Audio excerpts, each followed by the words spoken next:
Welcome to This Explainer. Today, we're unpacking one of the most absolutely profound texts in Mahayana Buddhism, the Mahaparinirvana Sutra. We're going to uncover the breathtaking truth behind life, death, and ultimate reality, and we're doing it through two ancient, incredibly vivid metaphors, the moon and the master physician. Seriously, if you've ever felt like the physical world is just, a shadow of something greater, or if you've ever wondered why a perfectly enlightened being would still choose to experience a physical death, you are gonna love this. By the end of our time together, we will have completely reframed how you look at the whole concept of endings. Let's get right into it. So let's challenge our own senses right off the bat. Think about this for a second. When the moon disappears behind a mountain, do you mourn its death? Well, no, of course you don't. You know it hasn't actually vanished from the universe, right? It's just moved out of your specific line of sight. Just because we can't see the moon anymore doesn't mean it ceases to exist. Our everyday experience tells us the moon rises and sets, sure, but astronomically speaking, the moon is always there. It's whole and complete in the sky. Now keep this deeply in mind, because this exact astronomical reality is the absolute key to understanding the nature of the Buddha. The sutra actually uses this exact astronomical reality to explain the Buddha's physical birth and death. The text states explicitly that the true nature of the moon has no setting, it's merely blocked by Mount Sumeru, which is the mythical central mountain in Buddhist cosmology. So following that logic, the text argues that the Buddha's physical birth and even his passing into nirvana are also just illusions. They're optical illusions created entirely for our benefit.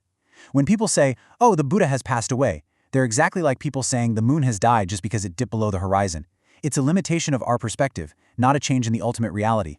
It's fascinating how the text brilliantly equates the Buddha's physical life stages directly to the lunar cycle. And the whole time it's reminding us that the moon itself never actually changes size. For example, when the Buddha takes his first miraculous steps as an infant, the text compares that to the crescent moon of the second day. Then, when he renounces the world and leaves his palace, it's like the eighth day, a half moon growing brighter and brighter. When he finally achieves full enlightenment, radiating all that boundless wisdom and defeating the armies of illusion, that is the glorious full moon of the 15th day. And what about his final passing into nirvana?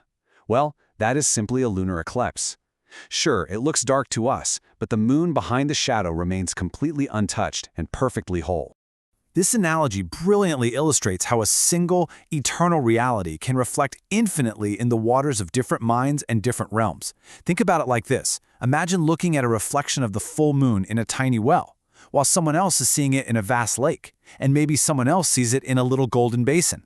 A foolish person might travel 100 miles, see the moon in a totally new pond, and actually think, wait, is this a different moon?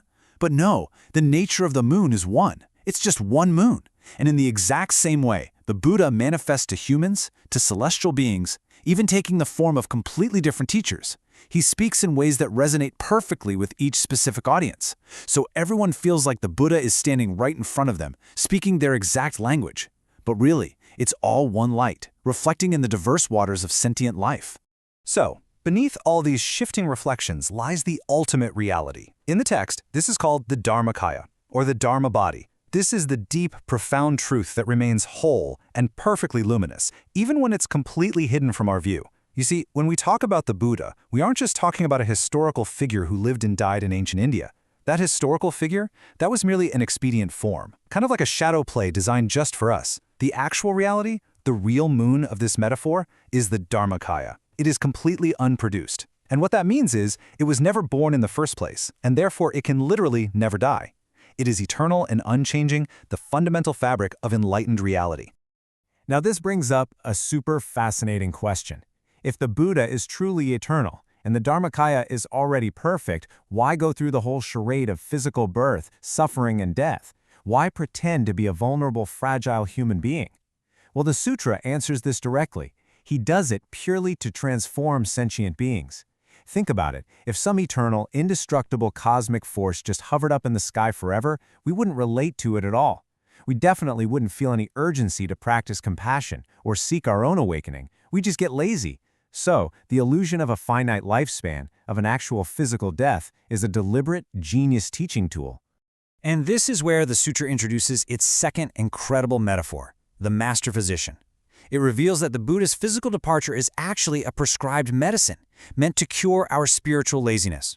Imagine this. There's a brilliant doctor, but his own children are deathly ill. He prepares the absolute perfect medicine, from roots, stems, and flowers. But the kids, they're totally complacent. They just think, Dad is always here, he'll save us later, and they flat out refuse to take the medicine. So what does the doctor do? He leaves home and sends back a messenger claiming he's died. Gripped by grief and the terrifying realization that their safety net is officially gone, the children finally take the medicine and they're cured. The Buddha is doing the exact same thing.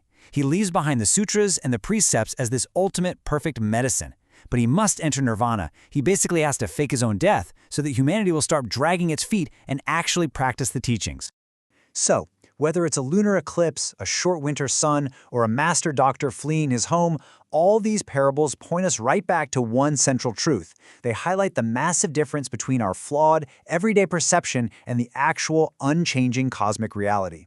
In Buddhist lore, when the mythical Asura king Rahu covers the moon with his hand during an eclipse, the whole world panics. They think the moon is actually being hurt, but the moon feels zero pain. When the winter sun sets early, we might think, wow, the sun has such a short life today. But in reality, the sun's lifespan is vast. It's literally just our hemisphere's rotation limiting our view. And when that master doctor leaves, the kids think he's gone forever, but his active healing power is totally 100% present in the medicine he left behind. The physical absence of the Buddha is just that, a shift in seasons, a temporary eclipse, a tactical retreat by the greatest physician. Okay, so what exactly is the ultimate medicine left behind by this cosmic physician? Well, it's the Great Nirvana Sutra itself. The text we are exploring in this explainer is not just a book to be read, it is literally described as an active antidote. It cures the absolute deepest spiritual sickness we humans have, our frantic, nonstop clinging to things that are impermanent.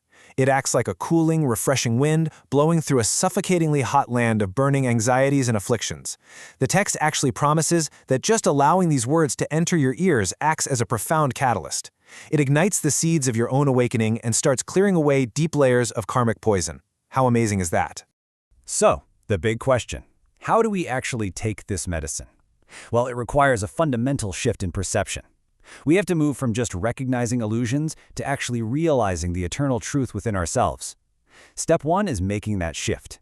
You have to stop mistaking the reflections in the pond for the actual moon up in the sky. We've got to stop clinging so tightly to the shifting shadows of the physical world. Step 2, stop acting like those stubborn children. We need to accept the doctor's medicine by actually applying these ethical and meditative teachings to our everyday lives. And step 3 is the ultimate goal here. Using that medicine to clear away the mental clouds so you can finally truly awaken to your own indestructible, unchanging nature. Because beneath all the shifting shadows of life and death we just talked about, an indestructible, pure reality constantly exists. The sutra uses this specific phrase, eternal and unchanging, or in the original text, Changju Bubian. This concept is the absolute anchor of this entire explainer. Think about it. Literally everything you see, touch, and feel in your daily life is subject to change, decay, and eventually death. But the sutra is demanding that you recognize the existence of something that isn't. That eternal Dharmakaya is the ultimate baseline reality of the universe. It is the blank, unchanging canvas upon which the entire movie of birth and death is being projected. Ultimately, it all comes down to the number one. There is only one true nature, one real moon, one eternal Dharmakaya. And the crazy part? It resides within the potential of every single sentient being. We aren't separate from this eternal reality. The Buddha isn't some distant deity hoarding the real moon out in some far-off galaxy. The entire point of the master physician leaving the medicine behind is so that we can realize we have access to the exact same eternal health. There's just this profound, unshakable unity to all of it. Sure, the reflections in the water are many and the illusions are endless, but the source light, it is entirely singular. Honestly, the most beautiful realization we get from this explainer is that this eternal nature isn't just floating out there somewhere in the cosmos, it's your own inherent Buddha nature.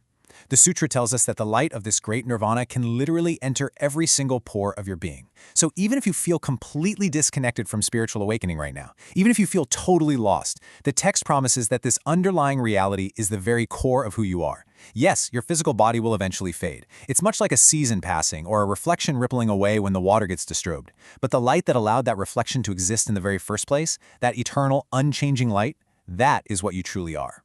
The catch is this. If our minds are turbulent, filled with anxiety, anger, and a million daily distractions, the reflection of that eternal light gets shattered into 1,000 chaotic pieces. And what do? We start frantically chasing those broken ripples in the water instead of just looking up at the sky. But when we finally decide to apply the master physician's medicine, the waters of our mind begin to calm, and suddenly that perfect whole image of the eternal Dharmakaya becomes crystal clear. So I'll leave you with this to ponder today. How clear is your water right now? And are you finally ready to look up and see the real moon?